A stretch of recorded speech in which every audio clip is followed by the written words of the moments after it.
My name is Samantha, 22, female. It happened in the summer of 2018, and I had just moved to a new city for a job opportunity. Finding an affordable place to live in a bustling urban area was no easy task. So when I stumbled across an ad for a shared apartment with a guy named Ethan, I jumped at the chance. The rent was dirt cheap, the location was perfect, and Ethan seemed normal enough during our brief phone call. He was polite, soft-spoken, and mentioned he worked night shifts, so we'd rarely cross paths. It sounded like a dream setup for a busy 20-something like me. Little did I know, I was about to step into a nightmare. The apartment was a small 2-bedroom unit on the 4th floor of an old brick building. It wasn't luxurious, but it was clean, and Ethan had already furnished the common areas. When I met him in person, he was exactly as he described himself. Average build, mid-30s, with a quiet demeanor. He wore glasses that seemed too big for his face and had a habit of avoiding eye contact. I chalked it up to shyness and didn't think much of it. He showed me my room, handed me a key, and told me to make myself at home. That first night, I unpacked my things, excited about my new chapter, completely unaware of the unease that would soon creep into my life. The first few weeks were uneventful. Ethan was true to his word about working nights, so I rarely saw him. Occasionally I'd hear him come home in the early morning hours, his footsteps soft but deliberate as he moved through the apartment. Sometimes I'd find small traces of his presence. A coffee mug in the sink, a jacket slung over a chair, but nothing out of the ordinary. That is, until I started noticing the noises. It began subtly around the 3rd week. I'd be in my room at night, scrolling through my phone or watching a show when I'd hear faint creaks from the hallway. At first I assumed it was just the old building settling, but the sounds were too rhythmic, too deliberate. It was as if someone was standing just outside my door, shifting their weight from one foot to the other. The first time it happened, I opened my door to check, but the hallway was empty. I brushed it off, convincing myself I was being paranoid. Then came the feeling of being watched. It's hard to describe, but it was like a weight pressing down on me whenever I was in the apartment alone. Or so I thought. I'd be cooking in the kitchen, and the hairs on the back of my neck would stand up, as if someone was standing just out of sight. I'd turn around, expecting to see Ethan, but no one would be there. The feeling grew stronger over time, especially at night. I started locking my bedroom door before going to sleep, something I'd never done with previous roommates. One evening I came home late from work and found Ethan in the living room, sitting in the dark. He was just sitting there, staring at the blank TV screen. I flicked on the light and he blinked rapidly, like he'd been startled out of a trance. Hey, you okay? I asked, trying to keep my tone light. He nodded, muttered something about being tired, and shuffled off to his room. The encounter left me unsettled, but I couldn't pinpoint why. Maybe it was the way his eyes lingered on me for just a second too long before he turned away. The real turning point came about a month into living there. I was home alone one night, or so I thought, when I heard a faint scratching sound coming from the wall behind my bed. It was rhythmic, almost like someone was dragging their nails across the drywall. I froze, my heart pounding, and listened as the sound continued for a good 10 seconds before stopping abruptly. I got up, grabbed a flashlight, and checked every inch of my room, thinking it might be a mouse or some kind of pest. But there was nothing, no holes, no droppings, no signs of anything. I even knocked on Ethan's door to ask if he'd heard anything, but he wasn't home. Or so I thought. The next morning I found something that made my blood run cold. On the kitchen counter there was a small folded piece of paper. It hadn't been there the night before. I unfolded it to find a single sentence written in neat, deliberate handwriting. "You look peaceful when you sleep." My stomach dropped. I hadn't told anyone about locking my door at night, and I lived alone with Ethan. The implications hit me like a freight train. Had he been in my room, watching me? I felt sick. I confronted Ethan when he got home that evening. I held up the note and demanded an explanation. His face went pale, and he stammered, claiming he didn't know anything about it. He suggested maybe it was a prank from someone else, but we both knew that made no sense. No one else had access to the apartment. His nervousness only made me more suspicious, and I started to question everything about him. That night I couldn't sleep. Every creak, every shadow felt like a threat. Around 2 a.m. I heard it again, the scratching sound, this time louder, more insistent.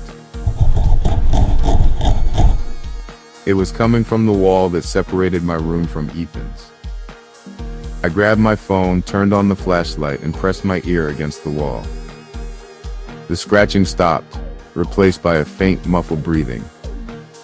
Someone was on the other side, listening to me listen to them. I didn't sleep that night. Instead, I spent hours researching Ethan online, something I should have done before moving in. What I found was chilling. A local news article from a few years back mentioned an Ethan Carter who had been arrested for stalking a former coworker. The charges were dropped due to lack of evidence, but the details were eerily similar to what I was experiencing: notes, strange noises, a feeling of being watched. The article included a photo, and though it was grainy, the glasses and slight build matched my roommate perfectly. I decided I had to get out, but I needed proof before I could break the lease without consequences. I bought a cheap security camera and set it up in my room, hidden inside a stack of books on my shelf. It was motion activated and would record to a cloud server so I could check the footage remotely. The first night, nothing happened. The second night, I got a notification on my phone at 3:17 a.m. My heart raced as I opened the app and watched the footage. There, in the dim glow of my room, was Ethan. He was standing in the doorway, staring at my bed. He didn't move, didn't make a sound, just stood there for nearly 10 minutes before slipping back out. The footage showed him closing the door so quietly it didn't even creak. I felt violated, terrified, and furious all at once. How long had he been doing this? How had he gotten in when I locked the door? The next day I checked the lock on my door and found tiny scratches around the keyhole. He'd been picking it. I didn't confront him this time. Instead, I packed a bag, told my landlord I was breaking the lease for safety reasons, and showed him the footage. He was horrified and promised to handle things with Ethan. I stayed with a friend while I looked for a new place, but the nightmares didn't stop there. A week after I moved out, I got a call from the landlord.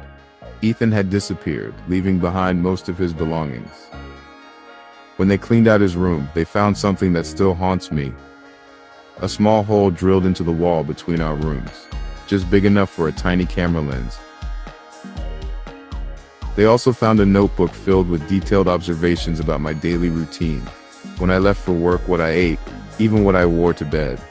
The final entry, dated the night I caught him on camera, simply read, "She knows." I don't know where Ethan is now, and I hope I never find out. But every time I hear a creak in my new apartment, I can't help but check the locks and wonder if someone's watching. When I started college in 2020, I was thrilled to finally move out of my parents' house and into a dorm. The freedom of living on my own, or at least with a roommate, was something I'd been dreaming about for years.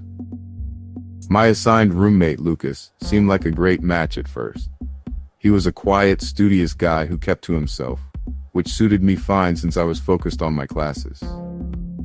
But as the weeks went on, I started to realize that Lucas wasn't just quiet. He was strange. And the strangeness only grew, until it became something I couldn't ignore. Our dorm room was small, with 2 twin beds pushed against opposite walls, a shared desk, and a tiny window overlooking the campus quad. Lucas had already moved in when I arrived, his side of the room meticulously organized. His books were stacked in perfect piles, his clothes folded with military precision. He greeted me with a tight smile and said he was a night owl, so I shouldn't be surprised if he was up late studying. I didn't think much of it. College kids pull all-nighters all the time, right? But Lucas didn't just stay up late. He never seemed to sleep. Every night I'd go to bed around midnight and Lucas would be at his desk, typing away on his laptop or scribbling in a notebook. The glow of his screen would cast eerie shadows across the room, and I'd hear the soft tap tap tap of his keyboard well into the early hours. At first I figured he was just cramming for exams, but this went on for weeks, with no sign of him ever lying down to rest. One night I woke up around 3 a.m. to use the bathroom and noticed Lucas wasn't at his desk. His laptop was still open, the screen glowing faintly, but he was nowhere in sight. I assumed he'd stepped out, maybe to grab a snack from the vending machine down the hall. But as I got back into bed, I heard a faint rustling sound coming from under his bed. My heart skipped a beat. I lay still, straining to listen, and the sound came again, a soft, deliberate movement, like someone shifting their weight. The lack of sleep started to wear on me. Lucas's constant wakefulness made it impossible for me to relax, and the strange noises at night didn't help. I started noticing other odd things about him. He never ate in front of me. Not once. I'd see wrappers or empty takeout containers in the trash, but never caught him eating. He also had this habit of muttering to himself when he thought I wasn't listening. Words I couldn't quite make out, but that sounded frantic, almost panicked. One evening I came back from a study session and found Lucas sitting cross-legged on the floor, surrounded by dozens of crumpled papers. His eyes were bloodshot, and he was scribbling furiously in his notebook. "You okay, man?" I asked, trying to sound casual. He didn't look up, just muttered, "It's not done yet." I glanced at the papers around him and saw they were covered in strange symbols and diagrams, like something out of a conspiracy theorist's journal. I didn't press him further, but I started locking my valuables in a small safe under my bed. The breaking point came during midterms. I was exhausted, barely keeping up with my classes, and Lucas's behavior was getting worse.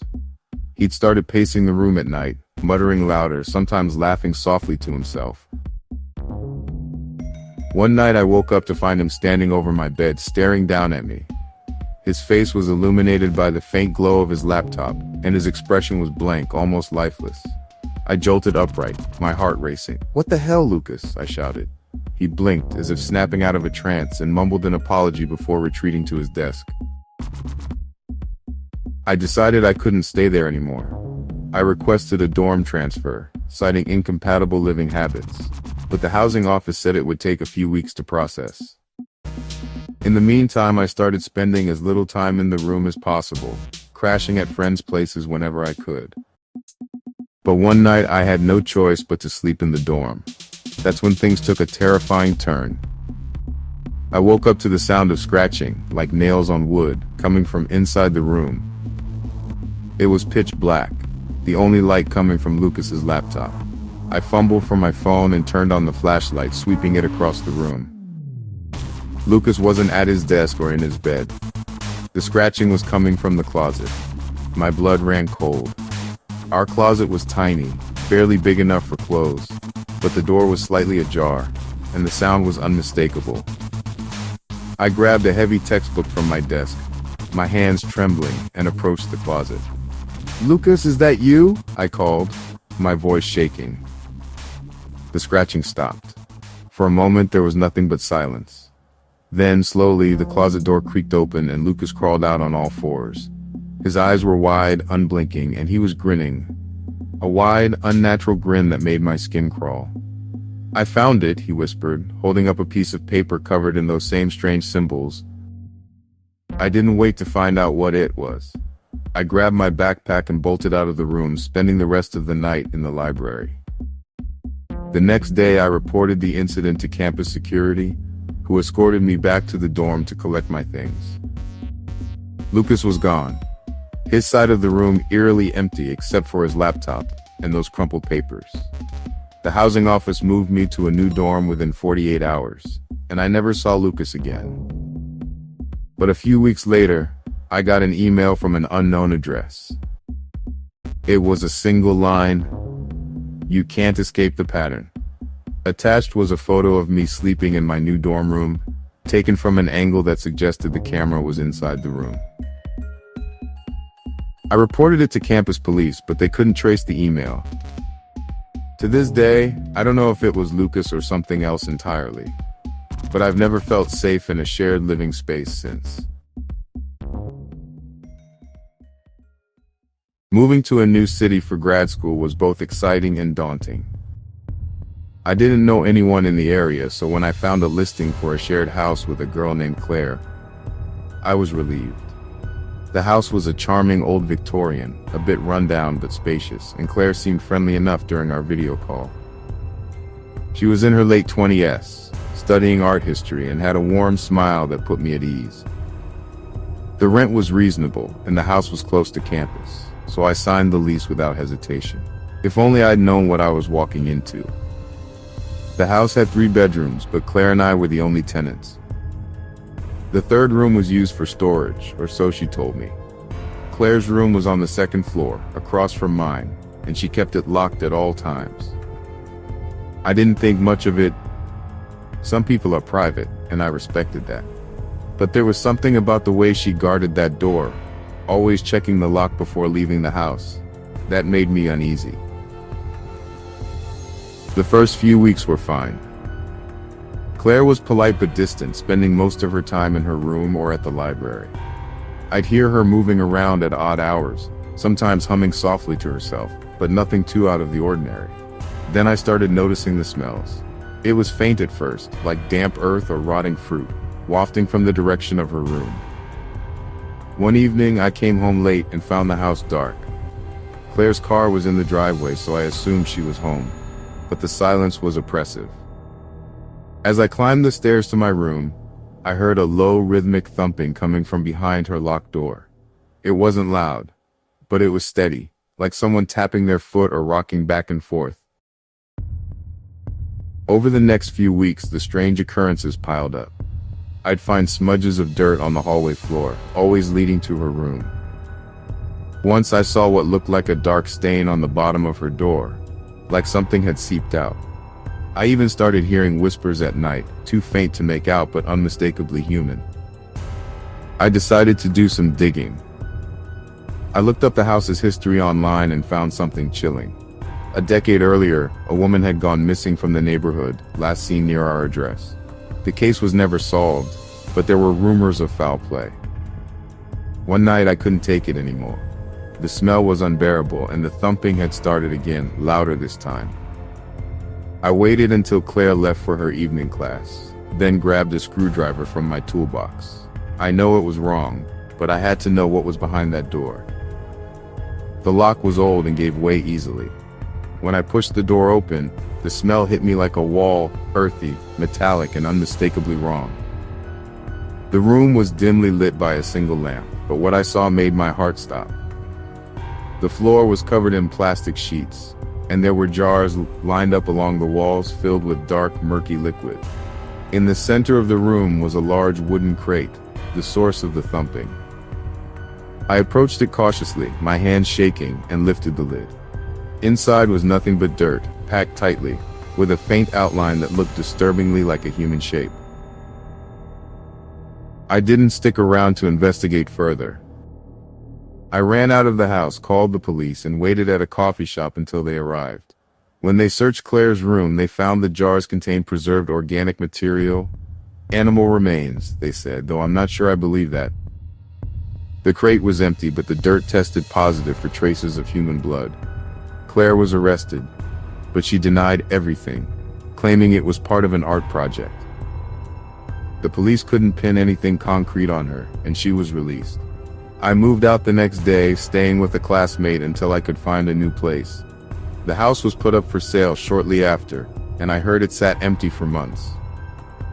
But the worst part came a few weeks later, when I got a package in the mail with no return address.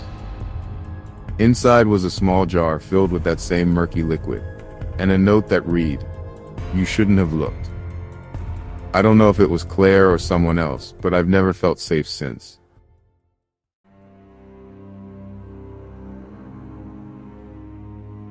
When I moved to Seattle for a tech job in 2021, I was excited but nervous about living with a stranger. I found a listing for a shared condo with a guy named Ryan, who worked as a freelance programmer. He was friendly during our initial meeting, cracking jokes and showing me around the sleek, modern condo. The place was a steal for the price, and Ryan seemed like the kind of guy I could get along with. But there was something about his intensity, the way he seemed to study me, that I couldn't quite shake. The first month was great. Ryan was tidy, paid his share of the bills on time, and even cooked dinner for us a few times. But I started noticing little things that didn't add up. He'd ask me oddly specific questions about my life, where I grew up, what my parents did for a living, even details about my childhood friends. Then there were the phone calls. Ryan would take calls late at night, speaking in hushed tones and stepping onto the balcony to avoid being overheard. Catch fragments of conversations, phrases like "I've got enough on him" or "it's almost time." One day I came home to find my laptop open on the kitchen table. I always locked it when I left, so I knew something was wrong. The browser history showed searches for my name, my workplace, even my social media accounts from years ago. My stomach churned. Why was Ryan digging into my life? I confronted him that evening and he laughed it off, saying he was just curious about me. But his eyes were cold, calculating, and I didn't buy it. The situation escalated when I started getting strange emails. They were from anonymous accounts, with subject lines like "I know what you did" or "You can't hide." The messages contained details about my life, things I'd never told Ryan, like a car accident I'd been in as a teenager, or a falling out with a high school friend.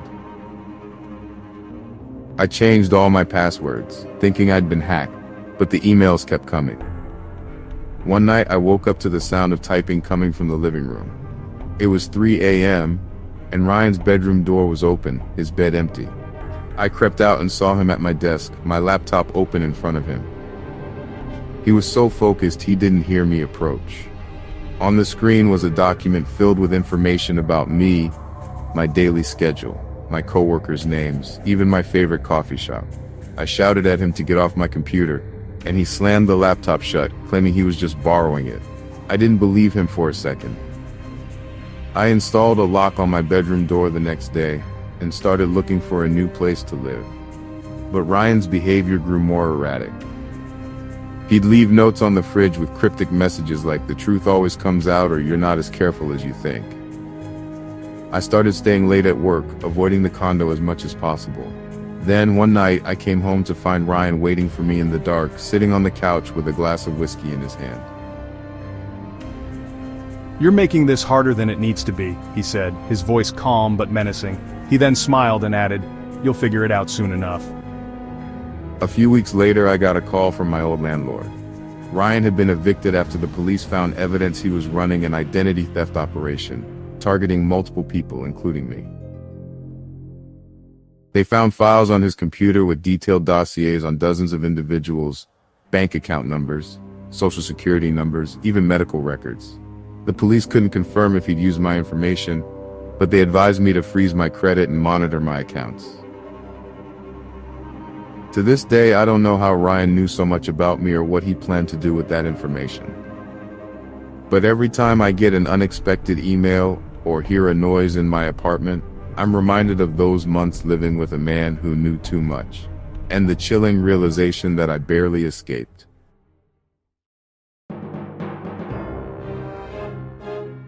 When I moved into a shared apartment in Chicago in 2022, I was desperate for a place to live. The housing market was brutal, and I'd been crashing on friends' couches for weeks. So when I found an ad for a room in a cozy brownstone with a roommate named Mia, I didn't ask too many questions. The rent was affordable, the location was great, and Mia seemed nice enough over email. She said she traveled a lot for work, so I'd have the place to myself most of the time. It sounded perfect. But from the moment I moved in, something felt wrong. The first night I heard footsteps in the hallway. They were slow, deliberate, like someone pacing back and forth. I assumed Mia had come back early, so I called out her name. No response. I checked the hallway, but it was empty, and her door was still locked. I tried to shake it off, but the footsteps became a nightly occurrence, always around 2 a.m. I even set up my phone to record one night, but the audio only picked up faint static. Then there were the mirrors. The apartment had several old ornate mirrors hanging on the walls, and I started noticing smudges on them, faint handprints that appeared overnight. I'd clean them only for new ones to show up the next day. I asked the landlord about Mia, and he seemed confused, saying she'd paid her rent in advance but he hadn't seen her in months. That's when I started to wonder if Mia was even real. One evening I came home to find the front door slightly ajar. I was certain I'd locked it before leaving.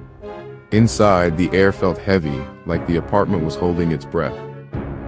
I called out for Mia, but there was no answer. As I walked down the hallway, I noticed her door was open, just a crack. My heart pounded as I pushed it open, revealing a completely empty room. No furniture, no clothes, nothing but bare walls and a dusty floor. It was as if no one had ever lived there.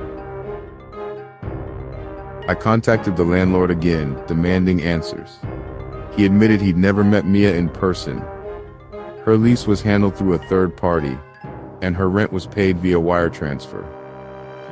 He promised to look into it, but I wasn't waiting around. I started packing my things, planning to move out as soon as possible. That night I woke up to a chilling sound. A woman's voice, soft and melodic, humming a tune I didn't recognize. It was coming from the living room. I grabbed a kitchen knife and crept out, my phone's flashlight shaking in my hand. The living room was empty, but one of the mirrors was tilted slightly, as if someone had moved it. In the reflection, I saw something that made my blood freeze. A faint figure standing behind me. A woman with long hair and pale skin. I spun around, but no one was there. The humming stopped and the apartment was silent again. I didn't sleep that night. The next day I moved out, leaving behind anything I couldn't carry in one trip. I later learned from a neighbor that the brownstone had a history of strange occurrences. A previous tenant, a woman, had disappeared years ago, leaving behind only a note saying she couldn't stay. Some said she'd never left, that her presence lingered in the house. I don't know if Mia was a ghost, a con, or something else entirely. But every time I pass by that brownstone, I feel a chill, and I can't help but wonder if she's still there, humming in the dark. Thank you for watching. Please like and subscribe and ring the bell. I upload daily.